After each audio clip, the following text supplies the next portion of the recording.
number of secretaries. Secretary is Lutnick behind me, I hope? Where's Lutnick? He's over here, sir, to the right. You can get over here. I'm looking for Lutnick. Our great Secretary of Commerce. Good, I'm glad you're here. You would have been in trouble. Huh? Howard Lutnick, great. Secretary Robert F. Kennedy Jr., CMS Administrator, Mehmet Oz, Medicare Administrator Chris Plump, and the FDA Commissioner Marty McCary, and I just want to thank them all. They've been working hard on many, many things. I think this is one of the biggest medical announcements that this office has ever made, because we're talking about price reductions, as you'll see in a couple of minutes, that are incredible. For many years, Americans have paid the highest prices anywhere in the world for prescription drugs. They paid far more, 10 times, 13 times, 15 times more than other countries for the exact same product. A major reason is that the American consumers have been subsidizing research and development costs for the entire planet. They put all of that on us, and yet they were the beneficiaries too. So it's being changed as of today. The United States had just 4% of the world's population and consumers, only 13% of all prescription drugs, yet pharmaceutical companies make 75% of their profits from the United States. So think of that. We have 4% of the market, 13% of prescription drugs, and yet, Albert, I didn't know you were that violent. I'm surprised you're agreeing to this. I'm getting better. No, he's doing the right thing. Thank you. And yet they make 75% of their profits from the American customers, so it's something. That's why I signed an executive order combating this practice, and we signed it very happily a little while ago. Today, Pfizer is committing, as will other drug companies as we go through the weeks. But Pfizer is truly one of the biggest in the world and one of the greatest in the world. Today, Pfizer is committing to offer all of their prescription medications to Medicaid, and it will be at the most favored nation's prices. It's going to have a huge impact on bringing Medicaid costs down like nothing else. I told you that in my first term, I was so proud of the fact that for the first time in 28 years, drug prices came down. And I had a news conference that I explained it was 1/10 of 1%, but it was down. And here we're talking about, in one case, over 1,000%. This is a critical step forward to our work and to improve health care, and hardworking, low-income Americans, especially low-income Americans, will be helped so greatly. In addition, Pfizer is agreeing to provide some of their most popular current medications to all consumers at heavily discounted prices of anywhere between 50 and even 100%, and that's off the price. And in some cases, even more than that. These drugs will be available for direct purchase online at a website operated by the federal government. We're also announcing that moving forward, all new medications introduced by Pfizer to the American market will be sold at the reduced most favored nation costs. So we'll be paying essentially what other countries are paying, who have been much lower, much lower for many, many years. Furthermore, Pfizer will invest $70 billion to reshore domestic manufacturing facilities. In other words, they're going to bring a lot of their facilities to make their drugs and make what they make, their product. They're going to make it in the United States. I appreciate that $70 billion investment and fund research and development right here in America. We're working with other major pharmaceutical companies to secure similar agreements. Everyone understands that the status quo where Americans pay more for drugs, prescription drugs, and they pay more than foreign countries who take advantage of us in many other ways, although not so many anymore. I think we've pretty well got that stopped, right? I think so. We've stopped that, but they took advantage of a lot of other presidents, that I can tell you. But we're making this pay to be very unacceptable, what they've done in the past. That's why my administration is also taking historic action to investigate the unfair and discriminatory trade practices of other countries that extort our pharmaceutical makers to shift costs onto the American consumer. They say, no, give us a price, a very low price, and just charge the American consumer, charge it to the U.S. The United States is done subsidizing the health care of the rest of the world. It's a big thing. I can't tell you how big this is. And I was all set to go on a first term, but then you had the COVID, and we had to focus on that. But I said, I want to get back here because this is, you're talking about 14, 15, 1,600% reductions in some cases. But by taking this bold step, we're ending the era of global price gouging at the expense of American families, and we're making America healthy again, which is our little theme for the people behind me. And I want to just ask Secretary Kennedy to come up, and we'll start, and we'll go through it with Oz and Klopp and Bourla and McCary, and we'll go through it, and if you have any questions. But this is a really big announcement. This is something that most people said was not doable. And other countries are going along because we told them that if you don't go along, they didn't have to go along, but if they didn't go along, we were going to put extra tariffs on those countries, and we were going to charge them the amount of money that they should be paying for the reduction in costs. So I think we had a pretty good negotiating position.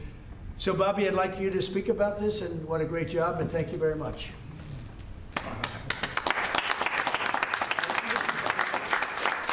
I'm going to start by thanking a couple of people who aren't up here, Theo Merkel, Dr. Heidi Overton, who played key roles in this negotiation and helped make this happen. And also Inma Hernandez, who's not up here, but John Brook and Chris Klump, who were the people who were negotiating, in some cases, I think including last night, 24 hours without any sleep. This would not have happened without President Trump's leadership. I told my son last night, we're all under secrecy about this, but I told my son late last night, a 27-year-old son, Connor, who's a very liberal Democrat, and I told him this was happening, and he just paused for a minute, and he said, "Thank you, Dad, I'm so proud of you." Because this is something Democrats have wanted for 20 years, Republicans have wanted for 20 years. Everybody said they're going to do it. Nobody has even taken a step towards doing it. And the reason was because it was such a daunting task. And, even all of the negotiators, you see, I also want to thank Howard Lutnick. This would not have happened without him. But even all of the negotiators here and all the people on both at HHS and at the White House team, all we could see was all the reasons that this couldn't happen. Everybody had tried. Nobody could make it happen. And it was President Trump alone who, with his doggedness, his persistence, he saw this clearly in a way that none of us other, in its most simplest terms. Why are we spending more on this country than any other country? Why are we spending 75% of the revenues that come to the pharmaceutical industry? We're doing all the research, and everybody else is riding on our slipstream. And President Trump, I would say, harangued and harassed us to make this happen. I was getting calls at 11:30, 12 o'clock at night. "Oh, are you asleep? And you got to get MFN done." And at one point, Dr. Oz told me, "I can't take the president's calls anymore." I have a lot of reasons, my wife has a lot of reasons to say to me about different things that happen in my life. Doesn't that give you anxiety? And I say, I don't get anxiety. This gave me anxiety.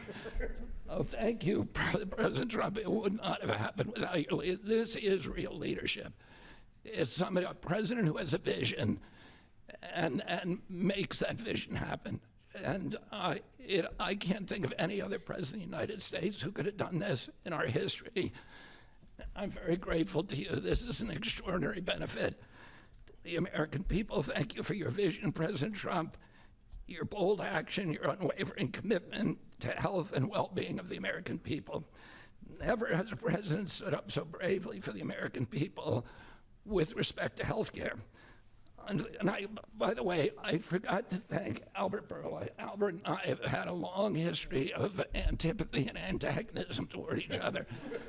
But I have to say his leadership in this took tremendous courage. And he really created a template for corporate responsibility, for putting public health ahead of his individual interests. So I'm very, very grateful to you for that, Albert. Under the leadership of President Trump, the U.S. government is now acting as a tough negotiator on behalf of the American people. Today is about fairness, it's about equality, it's about giving hope to those who are trying to stay healthy, who are managing illness and who are fighting for their lives. We refuse to make the most vulnerable citizens continue to pay an unthinkable price for the world's pharmaceutical breakthroughs, which we pay for. This policy is a shield for the chronically ill who have carried the burden of high drug costs for far too long. It's a signal to every American family that we're finally putting their health and financial security first. And it sets a new standard, one that says we won't write blank checks to the drug industry any longer. No family should ever be forced to choose between filling a prescription and putting food on the table. Americans should not be gouged paying 300 or 400 or 1,000% more than people in other countries for the exact same drug, many times manufactured in the same factory in New Jersey and sold in Great Britain for 1/10 the price that it's being sold for here. This week, and I was with some friends up in Martha's Vineyard, and an old friend, one of my oldest friends, his wife and daughter have a chronic disease. And that chronic disease last year cost $150,000 to treat. And the mother had to choose whether she was going to take that money and spend it on her or her daughter. And she spent it on her daughter. So she had to make that choice. It's a choice that no mother should have to make. We did a roundtable recently on drug prices. One patient spent more than $180,000 on one drug. One cashed in all of her savings and worked 3 jobs to make ends meet. One almost quit her job and moved to Germany to get the drug cheaper. Some looked at getting the drug on unsafe secondary markets because they could not afford it through the legitimate markets. Today, we begin to right that ship. For the mother trying to help her child get better, for a grandmother at the pharmacy counter, and for millions of Americans who want to restore their health. Today is about another promise made by President Trump and another promise kept by President Trump to the American people. And it's only just the beginning. This is all thanks to your unwavering leadership, Mr. President. Thank you. Thank you very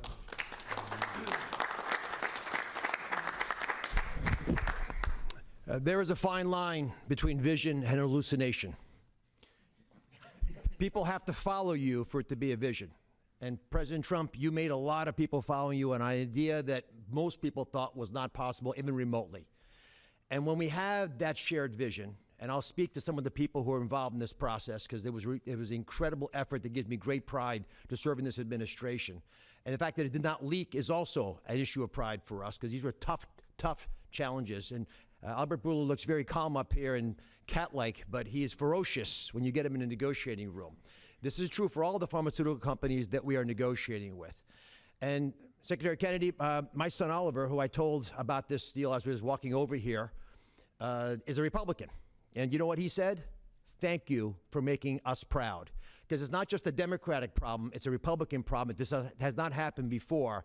And it took a crusader like President Trump, with the support of Secretary Kennedy, Secretary Lutnick, I see the vice presidents here as well, just unwavering, dogged pursuit of change. And now I have to admit that I know the president has me on speed dial, and most of the time when he would call me, as Secretary Kennedy alluded to, it was about MFN, and he always had reasons why we needed to go faster and why people were being hurt today because we're allowing the kinds of pricing that had been tolerated for so many decades in America. The time of the day didn't matter, the day of the week didn't matter, and that's how the president was functioning. This was such an important part of what he saw as his legacy, which is why it brings such pride to all of us up here and many others to deliver it. And the laser focus that the president had on this, which he shared with me the day that I was nominated, that he nominated me for this position and has reminded me frequently since, made it a top priority for us as well at CMS. Now, to do this, you have to have tactics, not just vision, but tactics. And the first tactic the president shared was to introduce me to Albert Bourla. He took us to dinner with Secretary Kennedy, and he argued, and he's a great deal maker, as you know, that if you're going to make a deal of this scope, of this nature, you need trust. So the president lit the kindling, he got the embers going, but he needed us to nurture that beginning of a fire so they would blaze into what today we can announce as the grand deal, one of the greatest ever, certainly in the space of pharmaceuticals. I gained to respect Albert, and I'll tell you why in particular. It was because he recognized the dangerous problems facing so many Americans, that they had to choose between taking medications prescribed by their doctor that could be life-saving or shopping at the grocery store, paying for their kids, a fundamentally important need that would be squeezed out because they couldn't compromise on drugs, or often worse, they compromise on the drugs. 1/3 of all prescriptions are not filled in the pharmacy because of this. We talked through the winter. We talked through the spring. We talked through the summer. And we got nowhere. We stalled. The industry is powerful. They're important. They have smart people. There's no reason for them to give the numbers that the president is articulating today. And you see these numbers on the charts around us. These are massive wins for the American people.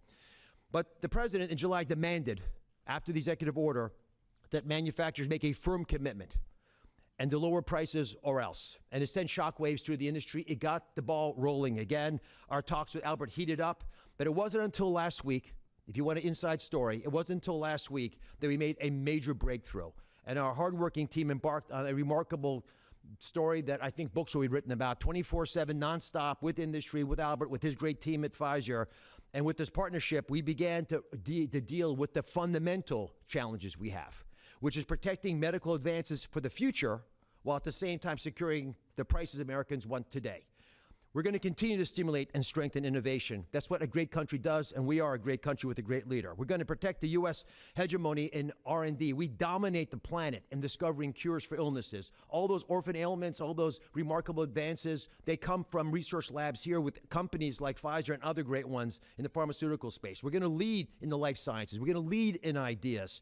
And we're going to make sure that we do all that while we're being fair to the American people, especially our most vulnerable. We're going to finally deliver on the fair drug prices that President Trump has been speaking about for 2 terms. We're going to celebrate this historic day, I predict, this historic day in the medical field for generations to come. The heroic negotiators that I do feel compelled to mention, and Secretary Kennedy kindly also mentioned their names. Some of them can't be in here because they're busy negotiating future deals. Inma Hernandez-Delso, John Brooks, who's a deputy administrator of mine, Theo Merkel, who is in the back and tall and hard to miss with DPC, and Corey Enslin with the same group, did a spectacular job, and Don Dempsey at OMB. Just wonderful human beings, worked tirelessly to get this done. We were able to secure this first MFN deal, and the president touched on this, but we have much more to come. You'll be hearing breaking news from the president for the rest of the fall. And Mr. President, these brilliant minds are here because of you. Now, I don't want to just pay homage to this. I want to actually speak this a little bit. The passion to protect the American people brings top-tier Americans into the government. We've created a powerful administration with the president's leadership, an administration of winners, of people who get things done. They see the generational opportunity to fix the biggest problems our nation faces. And the person who led this negotiation, Chris Klump, embodies this seal. Now, Chris Klump came to visit Secretary Kennedy and I the very first day we were looking for staff to try to bring in the government. And neither of us really had an idea of how challenging this might be. And he came to the interview, and we knew that he had built a business that was worth several $100 million. And the secretary, very poker-faced as he tends to be, looked at him and said, "Are you willing to give it all up and move your family to Washington?" A young family, 4 young children, beautiful wife. "Are you willing to come across the country and serve our nation, serve this president to ensure vital programs like Medicare, which he runs, will keep our seniors healthy for years to come?" He gave it all up, like so many have in this administration, passionate to follow the president's lead and serve under Secretary Kennedy. And for those of you at home who are watching, and I hope there are quite a few, I think this shows just how cool a place it is to work, is in this government. And I take great pride in handing the ball to Chris. Chris, tell the American people what they have won thanks to your passionate ability to deliver on President Trump's promise. Thanks very much.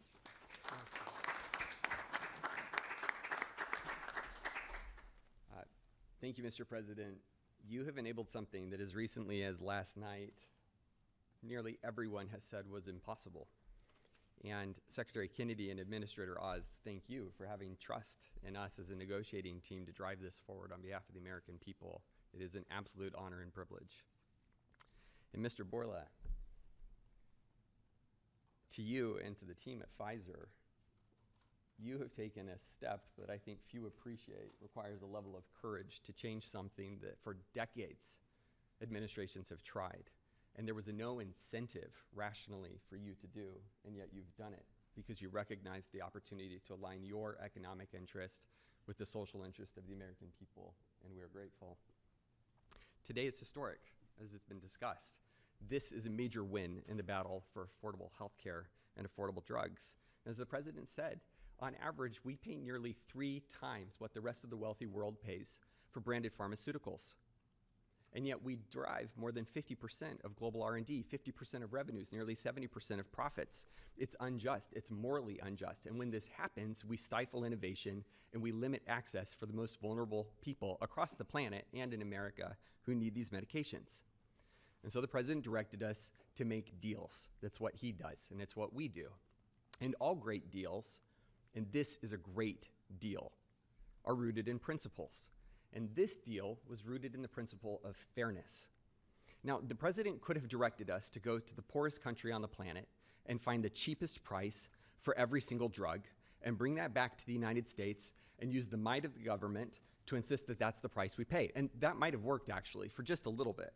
But very quickly, it would have utterly destroyed innovation in pharmaceuticals. It would have destroyed American primacy in building life-saving medications. There are nearly 20,000 known diseases on the planet. We have treatments or cures for far fewer than 10% of them. So that would have been a bad strategy, and it would have limited access to those who need those medications the most. But he didn't call for that. He didn't call for 50% lower than the lowest price on the planet. What he called for was fairness. And that's a powerful principle, because we all grow up wanting to be on the right side of fair. And it allowed us to do what has not been done before, which is to call on manufacturers and ask them to be fair, and allows us to go to countries and ask them to pay their fair share in the battle against global disease. And that is the unlock for this great deal. Now, it's my privilege to talk just for a few minutes about the details of the deal. First, let's start with the definition of MFN. What do we mean by that? This is not made-up list prices that have often been quoted in prior administrations, stuffed with fees and rebates. We're talking about we start at net prices, after fees, after rebates, the prices people actually pay here, the prices people actually pay in other wealthy countries. We then index to a basket of countries, wealthy countries, across the world. And we go drug by drug, and we look for the lowest price, and that becomes the starting point for what an MFN price is in the United States. And then we've built this principles of fairness on 5 key pillars, as we've talked about. Number 1, as has been discussed, direct access for patients at TrumpRx, which is a site soon to be launched, available often at full MFN and always at lower prices than currently available. This is bypassing middlemen. It increases transparency. This is American ingenuity outsmarting the system. Number 2, the president was very clear to us and directed us to ensure that we secured the lowest prices for the most vulnerable Americans, those who are served by Medicaid. So we focused there first. So Pfizer will be putting virtually all of its portfolio of drugs at MFN prices available to Medicaid in the near future. This safeguards the program. This ensures that this program lives as a lifeline without undue burden on the taxpayer for those who need it most, for our vulnerable Americans whom we are charged morally to care for. The third principle is about future-proofing fairness. This is the idea that Pfizer has committed, as are other manufacturers, that they will not launch a new drug for commercial, Medicare, Medicaid, or cash pay markets at a price that is higher than the other wealthy world. Now, they are free to price their drugs wherever they want. These are not price caps. These are not price controls. They can price however they'd like. We're simply asking them, and they are committing not to undercut us in other countries. This is an essential principle. This allows us to retrain other countries to appropriately value innovation for their citizens, to appropriately understand what fair share means, to contribute global R&D. This allows us not to compromise access for those who need it most. And this is a powerful commitment. The fourth principle is around shared savings. As our commerce colleagues and as our U.S. trade representative colleagues succeed in encouraging other countries to pay more for existing medications, a portion of that will go to fund additional R&D. And a portion of that will repatriate back to the United States to offset prices, lower prices further for Americans on those existing drugs. And the fifth principle, as discussed, with hats off to Secretary Lutnick and Ambassador Jameson Greer from U.S. Trade, is about Pfizer committing to onshore 100% of the value of all imports that it currently imports to the United States, thus ensuring that we seal our great American resurgence. If you're watching this right now and you have been looking for evidence that this is a president who knows and cares about you, who is fighting for you, who is fighting for every American, this is Exhibit A. This is not an empty promise. It's not platitudes. It's not lacking a plan. These are hard contracts with teeth, lowering prices now that we will all feel. These are the most significant, historical, substantive, mathematically quantified price reductions in the history of our country and modern-day pharmaceuticals. I cannot thank you enough for your leadership in enabling this to happen. It is an absolute pleasure. The President has showed us that the impossible can be achieved, and that is what's happened today. God bless America. With that in mind, it is my absolute pleasure to introduce Albert Bourla, CEO of Pfizer.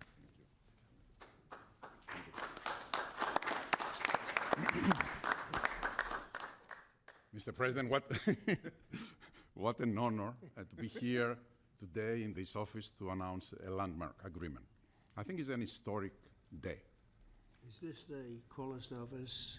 He has a beautiful office, but the Oval is the coolest, right? What do you think? I think by far. And I have seen other presidents' offices. There's nothing like that. Yeah, it's good office. Yeah. So it's an historic day because I think today we are turning the tide and we are reversing an unfair situation. For years, other rich nations refused to pay the fair share for the medical innovation. And as a result, Americans had to assume disproportional cost on their shoulders. This situation, we all knew, is not sustainable. This situation is a situation that many wanted to change, but no one could. This is changing today with this agreement. In July, the President sent to me and other heads of pharmaceutical companies a letter. And over there, he articulated 4 specific requests. These requests, it was obvious to us, were designed to lower drug cost in the America in different ways, each one of them. And altogether, holistically, to have synergistic effect in the impact that that will have in the US healthcare cost and patients. With this deal that we signed today, we satisfied all 4 of President's requests, all 4. The big winner of this deal clearly will be the American patient. There is no doubt about it. They are the ones that will see significant impact in their ability to buy medicines. But I would argue that it is not the only winner. I think who else is a winner here? It is American innovation and American economy. In our industry, we had 2 major overhangs that have substantially reduced our valuations and create concerns for us in our ability to invest. We are addressing both of them right now, and I will speak about them. The first one was the uncertainty of tariffs. Because President is absolutely right. Tariffs is the most powerful tool to motivate behaviors, Mr. President, and clearly motivated ours, right? So, by this agreement that we did, we commit to onshore the production of our medicines that are consumed in the US and are made outside the US. And for that, we are ready to unleash our investment portfolio in this country. And the President graciously gave us a 3-year grace period that we will not be subject to the 232 tariffs, as long as, of course, we move the products here. That's one. The second overhang in our industry was this uncertainty. What will happen with the framework of it was what was holding people from investing in the pharmaceutical industry, which resulted in significant reduction of our multiples. Actually, our multiples are at historical low. Well, now we have clarity about what is the framework for the US pricing. Read the letter of President Trump, read the 4 points, and this is the framework. And we will abide to that, and going forward, this is how things will be priced in the US and abroad. We are ready to invest, as the President also mentioned, $70 billion in the next few years from Pfizer in manufacturing and research in America alone. I really think this is an historical moment because also I can put that behind us and focus on the things that I want to spend my time, cancer treatments, to bring better obesity medicines, to bring better vaccines, to bring things that people value. And thank you for allowing us to do that. I want to thank Secretary Kennedy. I want to thank Secretary Latnik. Your leadership helped us to pull that together. You are the masterminds of everything, and without the brilliant way that you designed the whole thing, we wouldn't be able to make it happen. But you were even more brilliant because you had someone in your team that he was the driving force behind everything. And I don't have words to thank you for your integrity. And it is what you have said. We created trust from day one. And that was the most important thing that allowed us to be able to pull very difficult negotiations. Of course, also I want to thank the US trade representative, who is also heavily engaged, and he's probably the first trade representative that I have seen that cares about our industry and cares to do something about unfair situations out there, but more than anyone else. Mr. President, I want to thank you, for your leadership and, frankly, for your friendship. Thank you. Albert, thank you very much. Great job. Great job. Thank you, Mr. President. The growth of drug spending, that is, the increase in drug pricing, is the fastest and biggest increasing area of healthcare spending. So today's announcement has incredible implications for healthcare spending in the United States. And today marks the beginning of the end of the Great American Ripoff. And it also marks the beginning and the end of a great American tragedy, something I've seen as a physician at the bedside. Patients getting spun up into a financial rage, doing GoFundMe campaigns online, sending repeat reminders, asking people to donate, getting their churches to pass the offering plate from pew to pew, Sunday after Sunday, to try to get enough money to pay for a drug in the United States, a drug that's 5 or 10 times more expensive than the same drug in France or Germany or the UK. People get spun up, and it's a tragedy. Having cancer is hard enough. Getting spun up into a financial rage in order to try to get the money to pay for treatment makes it so much harder. 37% of people who go through cancer care say in the end that the financial toxicity makes them want to avoid or delay care in the future. That is, they're done with it. They're done with the system. That's how toxic financial toxicity can be. And for what? For what? So the U.S. can finance the R&D of the world? Well, that ends today, thanks to President Trump. So we want to see R&D. We want to see American pharmaceutical companies thrive. We want to see pharmaceutical companies that do business and manufacture in the United States thrive. At the FDA, we're doing our part. If you're going to equalize your price to that of other wealthy countries, we're not talking about Zimbabwe. We're talking about Germany, France, UK, Japan, other wealthy countries, the OECD countries. If you equalize your price, then we're going to put your future applications at the front of the line. A voucher to get a review in weeks has a market street value of about $500 million because every day is money when it comes to getting a drug approved. And so if you meet one of the president's national priorities stated very clearly, moving manufacturing to the United States, meeting a large unmet public health need, or equalizing your prices. We're the largest purchasers of drugs. We deserve the best prices. And so we're going to do our part. And if a generic company makes their drug in the United States, that application is going to move to the front of the line as well. And if you're going to build a plant in the United States, our FDA inspectors will walk through that plant during the construction phase, something never done before, so that it's ready on day one. So thank you, Mr. President, for your leadership. They said it couldn't be done, and here we are. Thank you. Chris, you may want to go up and just show one of the boards about how quickly the prices come down. And these are small examples. We're going to have it over 1,000% in some cases. You'll see that during the week. But we just picked out 4 at random, and you see the kind of numbers. Bobby and maybe Albert, good. I want to be totally clear, these are not the only 4 examples. And as the President mentioned, this is not the only agreement. It is the first. It's a historic agreement. There are many to come, and we're excited to talk about them. And that means hundreds and hundreds of drugs. We are not exaggerating when we talk about reductions of up to 80%. We give you 4 examples here, one for dermatitis. The new price at MFN results in 80% reduction to what's available today. One in postmenopausal osteoporosis, 85%.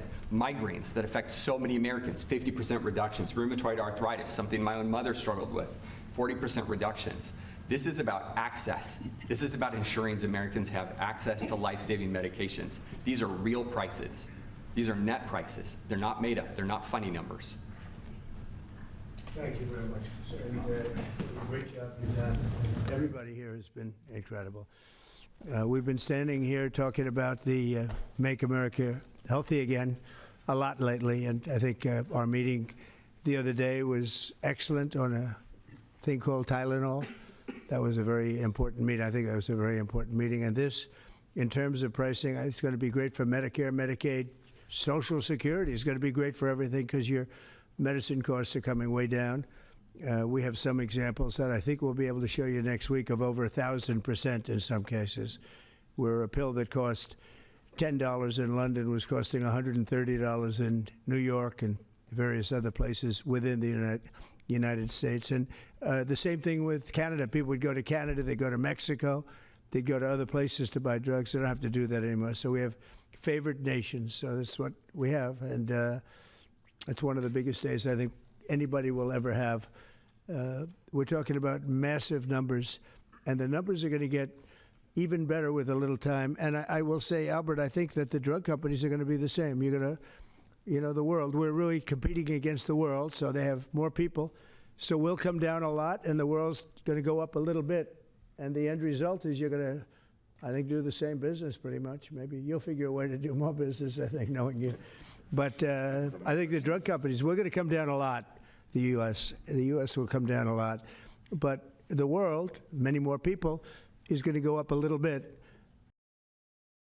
And it equalized, and it's a great tribute. And I want to thank everybody up here. J.D., thank you for all of your help, too. And Howard, great, really great job. Thank you all very much. Do you have any questions? How about we focus on this? It's so big, let's focus on this. Mr. President, please give us a timeline. Yeah, Mr. President, first of all, this kind of goes along with your America First campaign promises, with lowering health care costs. On a day that it seems like we're going into a government shutdown led by Democrats on the premise of providing health benefits to illegals, this seems to, your move here is a stark contrast to that. Could the same principles that you did today apply to health insurance, to maybe lower the cost of health insurance? Many Americans are kind of struggling with that. We're working on just that, little different group, but we're working on just that. It could, I don't know to this extent. You know, we have a pill, one pill in particular we're going to show you next week. It sells for $10 in other countries and $137 in the U.S. And that's coming down now to probably $15 or $18. They'll go up to 18. I think that's pretty much right, Albert. It's not you, but they'll go up to 18, and we'll come down from 135 or whatever down to 18. I mean, that's a massive number. Remember, I was the one that held a news conference because I lowered drug prices by 1/4%. I think it was 1/8 of 1%, but it was the only one in 28 years that brought drug prices down for the year. But it was a very small number. Now we're talking about, you're going to see one over 1,000%. Look at these numbers. So, and this has a big impact, even on the discussion that we'll have with Chuck Schumer, who was here yesterday, along with a very nice gentleman who I didn't really know. You know who I'm talking about. The two of them came, and we had a good discussion, and we're going to see what happens. We're going to see what happens. But this has a huge impact on that because these numbers are going to bring Medicaid. We talk about Obamacare. Obamacare is a failure. Obamacare is not good. It's there, but relative to other health care programs, it's in the lower 20%. It's not good. And I asked the Democrat representatives, what do you think about coming up with a better health care? This actually allows you to do that because the cost of prescription medicine I guess a very big, more than 50% the cost of what we're talking about. So we might be able to do something like that. This is one of the biggest news conference from a medical standpoint that I think has ever been had by any administration. Yeah, please. I'm curious, where are the other companies other than Pfizer? Are you expecting them to come along later? They're all with us. And I was honored to have Albert be the first. He's done a fantastic job with, as you know, with the COVID. He did a fantastic job with a lot of things. He's a leader, and Pfizer is right at the top. You know, it's there. Eli Lilly has been fantastic also, your friend, my friend. And they're all coming in over the next week. We're making deals with all of them. And I said, if we don't make a deal, then we're going to tariff them an extra 5, 6, 7, 8%, whatever the difference is, and we'll take it that way. So we took away the advantage by the fact that we have tariffs. We took away the advantage that they would have of just saying no, and we couldn't do anything about it. If they do that, what we do is we'd put a tariff on them of an equivalent amount, and we take it that way. And nobody wants to play that game. So they're going to be, they're all going to be good. We didn't have to mention that to Albert. Well, maybe I whispered it to him very slightly, you know. We had to give ourselves a little bit of an advantage. But no, but the tariffs played a big role because they know that's what's going to happen. President Trump. You mentioned the tariff, the exemption of the 232s, but can you share a timeline for when we can expect the results of that 232 investigation? Let Howard answer that question, please. Sure. So while we're negotiating with these companies, we're going to let them play out and finish these negotiations because they are the most important thing to the American people. So we are standing by, helping, and working with them. But the driver of the 232 outcomes is our HHS team because, I mean, look what they've accomplished today. So we are on their side helping them, but that is the model that's going to drive. And you have to understand, Albert's spending $70 billion that he wouldn't be spending because of the tariffs, let's say, and other reasons. I think he liked the winner of November 5th, in all fairness, but because of the tariffs. And that wouldn't happen. He's not going to pay any tariffs because when he moves here, there are no tariffs. So he won't be paying tariffs. That's the beauty of it. If you move here, there are no tariffs. And we have over $17 trillion, Albert. You believe these numbers? So Biden had less than $1 trillion for 4 years. We have over $17 trillion for essentially 8 months. Pretty amazing. When will prices come down, Mr. President? When can Immediately. America? They're going to start coming down. Drug prices? Well, they'll be starting immediately. Yeah. President, can you speak to what impact you think this reduction in drug prices will have on midterms coming up? I think it's going to have a huge. I said, if we can pull this off before midterms, I've wanted to do it from the beginning, from my first day in first term. And we were doing so well. We had the greatest economy we've ever had. Everything was good. And then we're ready to do this, which is complex and big. It's a big change. But what happened is COVID came, and we focused on COVID. We focused on COVID very hard with Albert, with the other companies, with everybody. Regeneron was a great thing. You know, we did a lot of therapeutics that were fantastic. And so we focused on that. And I said, if I pull this off again, the first thing I'm going to do, and you know, we've been working on this for 8 months. It's a very big deal. This is a big shock to the system. But it's not as much as I said. They're going to go up. The world is going to go up a little bit. We're going to come down a lot. But now it's fair. We're going to be paying the same thing. Yeah. President Trump, in your first term, when you cut the price of insulin, Biden later came in and tried to steal credit for that. Do you worry that the Democrats are going to try to steal credit for these historic cuts? I really appreciate your question because I did. I cut the price of insulin down to $35. And the problem is with many of these things, and in this case it's going to be pretty quick, but oftentimes you'll do something medically because of the process, and it won't be seen for 2 or 3 years. That happened also with, I could say 4 different things, but just if you talk about insulin, so it was 200, 300, 500, and you couldn't get it, and I got it down to 35.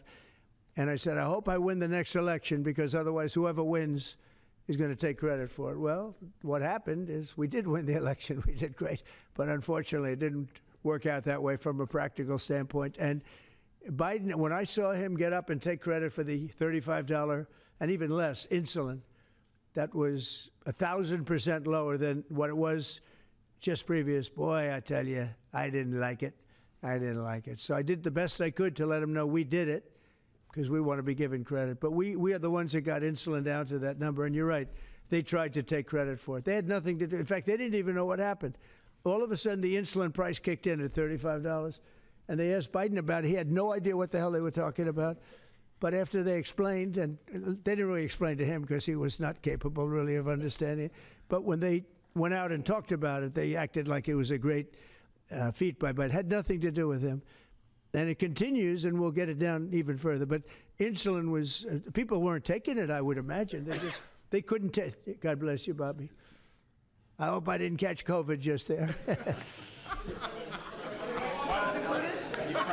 Don't you have Paxlovid? What is it? He's got Paxlovid. Give me a Paxlovid immediately.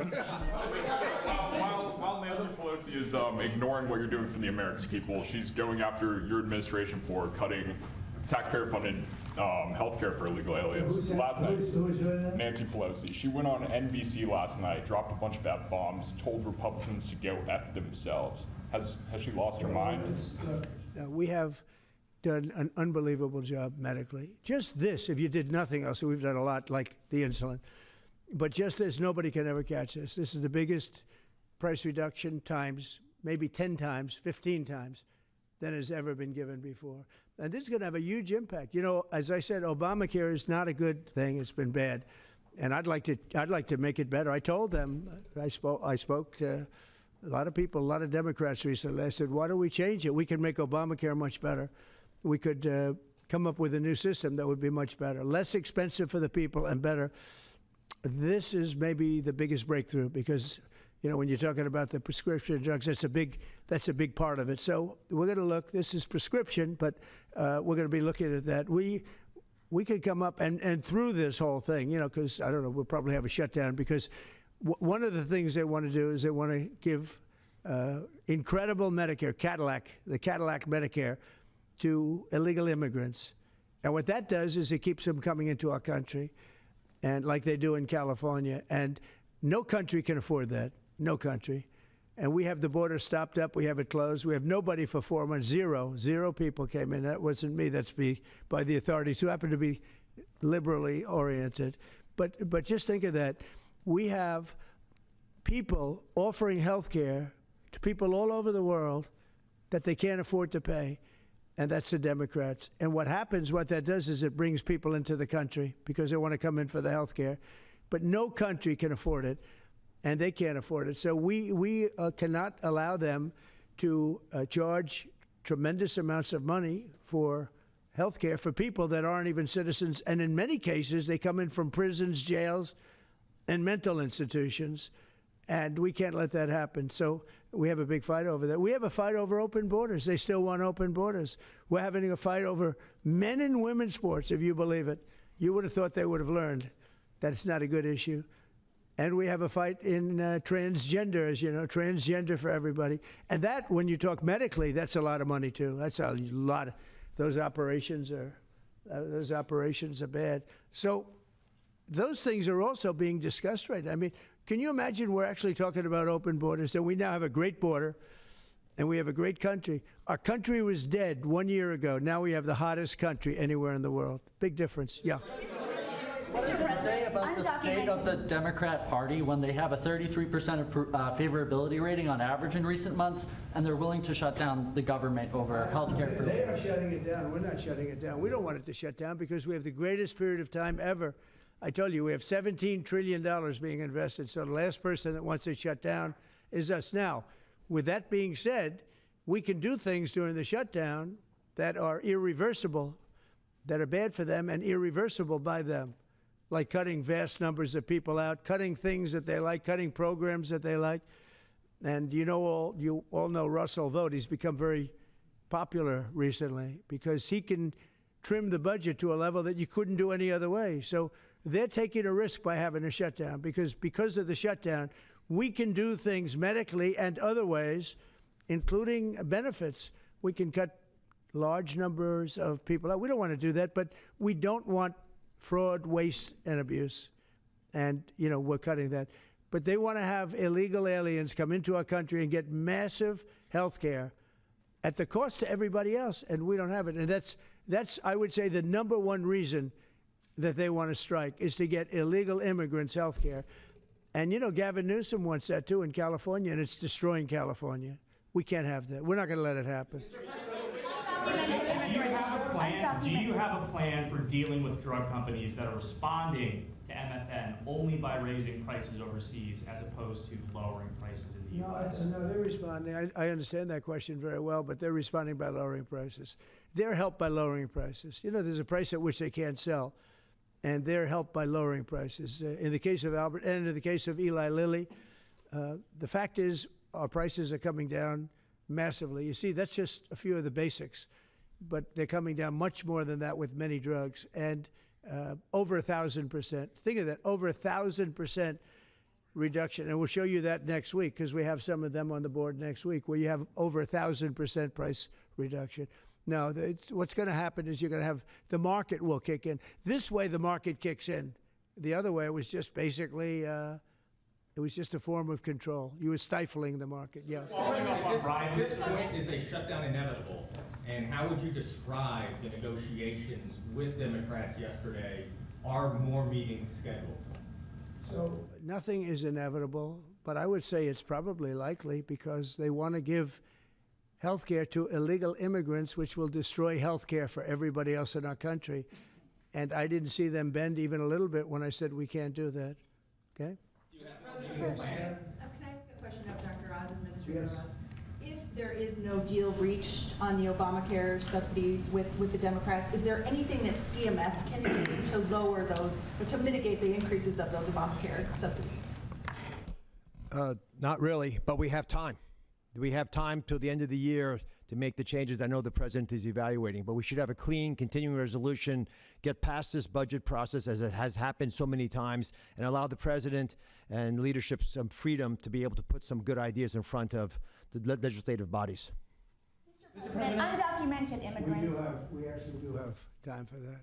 Not eligible for the health care subsidies that Democrats are demanding. So can you clarify, what are you talking about when you say Democrats want to protect their health care? So when an illegal person comes in, a person who came into our country illegally, therefore breaking the law, and look, we all have big hearts. I have a bigger heart than you do. They're all breaking the law, and they're coming into our country. And we just, as a country, cannot afford to take care of millions of people who have broken the law coming in. We want them to come into our country, but we want them to come in legally. Now we have a strong border, very strong border, thanks to Christie and Tom Homan and the whole group. They've done an amazing job at the border. I mean, we had a border that was reckless. We had a border that was a disaster. They were coming in by the millions. I say 25 million people. You're saying less, but I say 25 million people came in illegally.